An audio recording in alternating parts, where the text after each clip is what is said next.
अगर आपको पता चले कि देखिए, मेरे हिसाब से इसमें मेजरली दो चीजें हो रही हैं।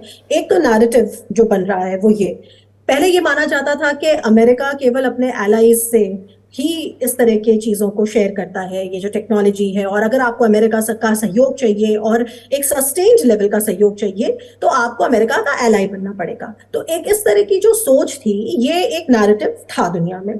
कहीं ना कहीं कोल्ड वॉर में भी फिक्सेटेड था, हालांकि कोल्ड वॉर खत्म हुआ, एक जमाना बीत गया, लेकिन फिर भी। और हिंदुस्तान में तो ये है कि जब भी हम अमेरिका से कुछ पास जाने की कोशिश होती है तो हमेशा एक क्रिटिसिज्म होता है कि अच्छा, यानी कि we are giving up on a strategic autonomy. तो ये एक ऐसा नैरेटिव बहुत दिनों से है।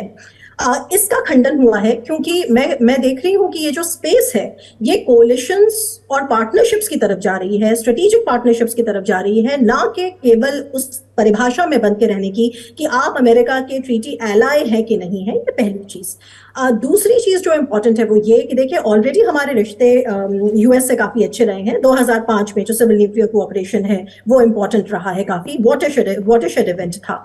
लेकिन ऐसा क्या है कि अभी जो हुआ है 2023 जून में जो हुआ है उसको क्यों ऐसा चेंज कहा जा रहा है, उसका ऐसा इम्पैक्ट क्या है?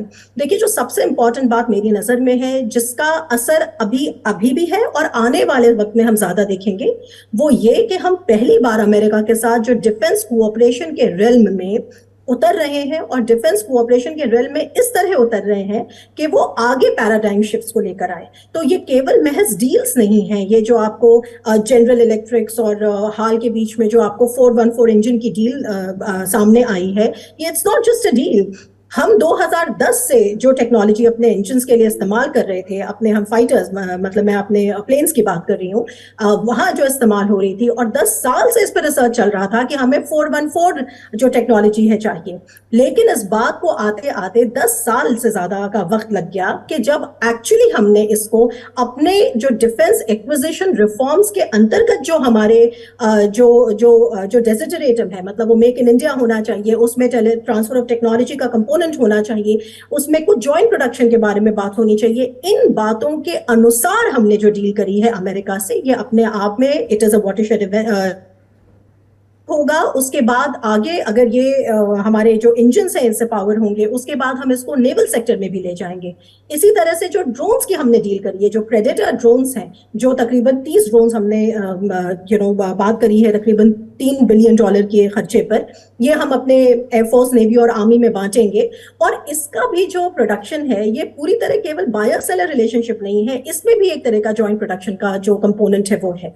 तो एक तो ये इसको बहुत महत्वपूर्ण बनाता है, जो आगे आने वाला जो हमारा पूरा वर्ल्ड व्यू है डिफेंस को लेकर, डिफेंस टेक्नोलॉजी को लेकर, इंजन को लेकर, जो हृदय होता है किसी भी देश के डिफेंस इसका वर्ल्ड व्यू का, उसको हम अमेरिका के साथ टाई अप कर रहे हैं। तो ये बहुत बड़ा चेंज है। और दूसरा जो चेंज है सौरभ, जिसको मैं बार बार कहती हूँ, वो ये कि जो क्रिटिकल और इमर्जिंग टेक्नोलॉजीज में हमारा कन्वर्जेंस है। क्योंकि क्रिटिकल और इमर्जिंग टेक्नोलॉजीज एक ऐसा डोमेन है जहां पर अभी नॉर्म्स, स्टैंडर्ड्स ये डेवलप हो रहे हैं। तो हम जब आईसीईटी जैसा एक समझौता करते हैं, उधर जेक सलिवन और हमारे डोवाल मिलकर, तो हम फिर इन इमर्जिंग डोमेन्स में रूल्स को, नॉर्म्स को, स्टैंडर्ड्स को हम को डिजाइन और को डेवलप करते हैं, जो बहुत फ्यूचरिस्टिक है।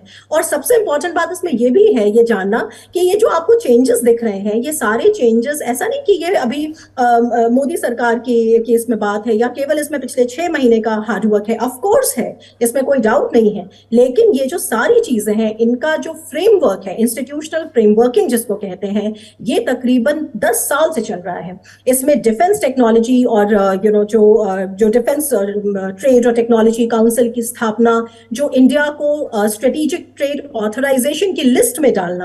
आपको पता है हिंदुस्तान, जापान और साउथ कोरिया के अलावा केवल ऐसा तीसरा एशियाई देश है जो इसका हिस्सा है। तो इनका फिर हमने जो 2016 से 2020 के बीच अमेरिका से बहुत सारे फाउंडेशनल अग्रीमेंट साइन किए हैं। इस तरह की तमाम चीजें हैं जो इंस्टीट्यूशनल फ्रेमवर्किंग हमें प्रोवाइड करते हैं। और आज जो हम देख रहे हैं, जो डील्स और जिस तरह की जो सामने आ रहा है कन्वर्जेंस का पैटर्न, वो हमने फाइनली इन इंस्टीट्यूशनल फ्रेमवर्क्स को हमने अब इंप्लीमेंट करने की तरफ कदम उठाया है।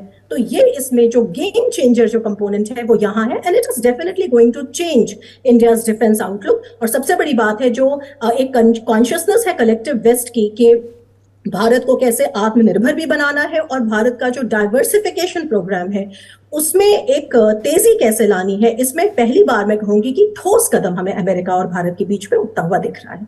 इसलिए मेरे हिसाब से ये बहुत इंपॉर्टेंट है।